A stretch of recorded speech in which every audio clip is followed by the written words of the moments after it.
മഴ പെയ്ത് കഴിഞ്ഞാൽ മഴക്കാലത്ത് വെള്ളം കറക്റ്റായിട്ട് ഡ്രെയിൻ ചെയ്ത് പോകാനുള്ള ഒരു സിസ്റ്റമാണ് പണി നടന്നുകൊണ്ടിരിക്കുകയാണ്. ഇതിൻ്റെ ഓപ്പോസിറ്റുള്ള റോഡിൽ നിന്ന്, ഇത് ഹൈവേ റോഡാണ്, ഇതിൻ്റെ ഓപ്പോസിറ്റുള്ള റോഡിൽ നിന്ന് വെള്ളം ഇതുവഴി ഇറങ്ങി വന്ന് ആ അറ്റത്തു നിന്ന് വെള്ളം ഇറങ്ങി വന്ന് ഇതിലൂടെ ഡ്രെയിനായി നേരെ ഉള്ളിൽ വലിയ ഒരു പൈപ്പ് സ്ഥാപിച്ചേക്കാണ്. കണ്ടറിയാം, ഇത് ടണലാണത്. വലിയൊരു പൈപ്പ്, ഇതിനുള്ളിൽ കൂടെ പൈപ്പിൽ കൂടെ വെള്ളം പോയി ഒരു ശരിക്കും പറഞ്ഞാൽ ഒരു അണ്ടർ വാട്ടർ തോട് അത് തന്നെ ഉണ്ടാക്കിയേക്കണം. ഇത് വെള്ളം വരാനുള്ള ഒരു വഴിയാണത്, അണ്ടർ പാസ്സായിട്ട് ഉപയോഗിക്കാം.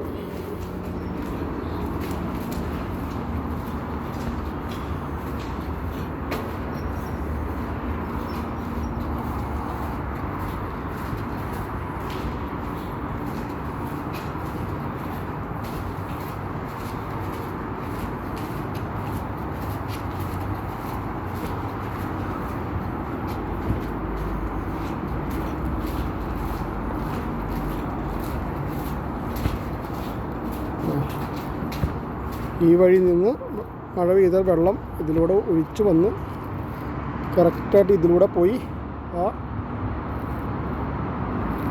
അണ്ടർ വാട്ടർ പൈപ്പിൽ ചേരും.